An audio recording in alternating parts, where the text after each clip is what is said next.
teman-teman, bertemu lagi di channel saya Uli Asnihah. Di video kali ini saya akan membahas materi terkait pembelajaran berbasis kompetensi. Dari mulai tujuan pembelajaran kompetensi, mempelajari bagaimana mengukur kompetensi, mempelajari hubungan antara kompetensi, keterampilan, dan pengetahuan, dan ada juga hubungan antara kompetensi dengan pembelajaran. Masih banyak lagi yang akan saya bahas di video kali ini. Makanya buat teman-teman semua jangan lupa like, comment, and subscribe ya. Mari kita tonton videonya.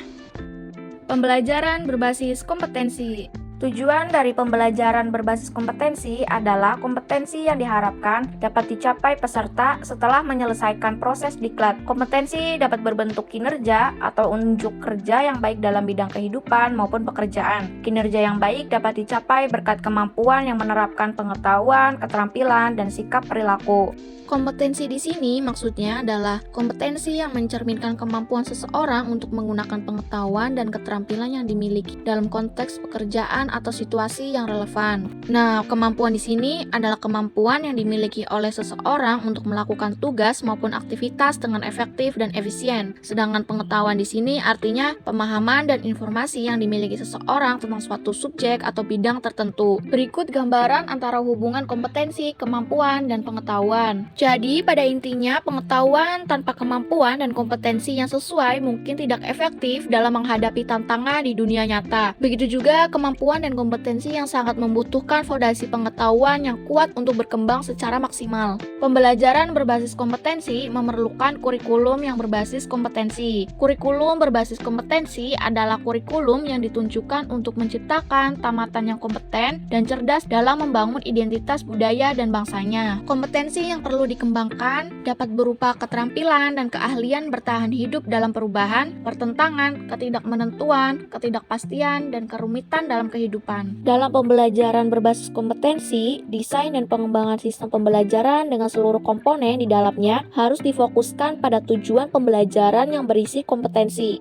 Pembelajaran berbasis kompetensi tidak hanya difokuskan kepada pencapaian peserta diklat, tetapi juga pada pencapaian pengajar. Jadi, kompetensi awal dan karakteristik awal peserta didik terbagi menjadi 3 pihak. Pihak yang pertama adalah pihak yang paling berkepentingan dalam hasil pembelajaran di masa depan, yaitu mereka adalah pihak yang perlu dibantu penyelenggara diklat untuk membangun cita-cita para peserta didik. Lalu pihak kedua adalah pihak penyelenggara diklat, di dalamnya termasuk pengajar dan pengelola satuan pendidikan. Dan pihak yang ketiga adalah pihak yang berkepentingan untuk mendapatkan lulusan sesuai kebutuhan lapangan kerja. Dalam pembelajaran berbasis kompetensi diperlukan adanya alat pengukuran yang dapat mengukur kompetensi yang dimaksudkan dalam tujuan pembelajaran. Alat ukur yang dinyatakan valid dana alat ukur yang dapat mengukur sesuatu yang seharusnya diukur atau reliable. Perbedaan antara kompetensi dengan kemampuan dapat dibedakan seperti ini. Kompetensi mencerminkan kinerja nyata seseorang dalam menerapkan kemampuannya dalam situasi nyata. Sedangkan kemampuan lebih mengacu kepada keterampilan dan potensi seseorang untuk melakukan tugas atau aktivitas tertentu.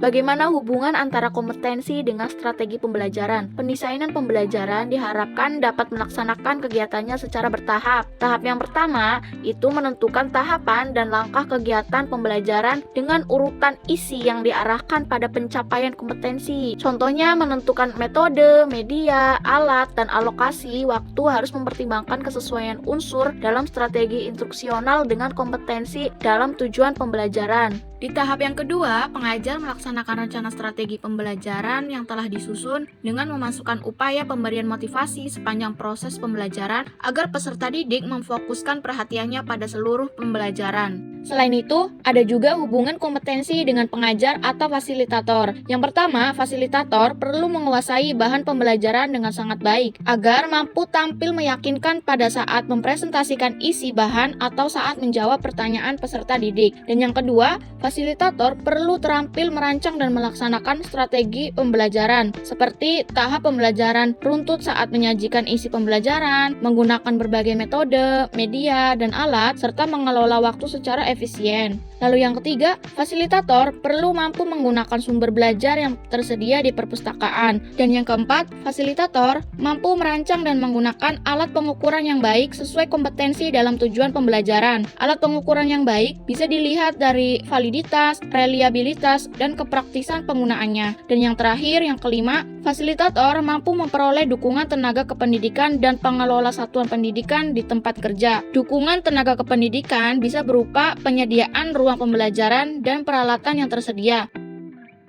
Cukup sekian video kali ini. Terima kasih bagi yang udah menonton. Jangan lupa like, comment, and subscribe ya. Bye-bye.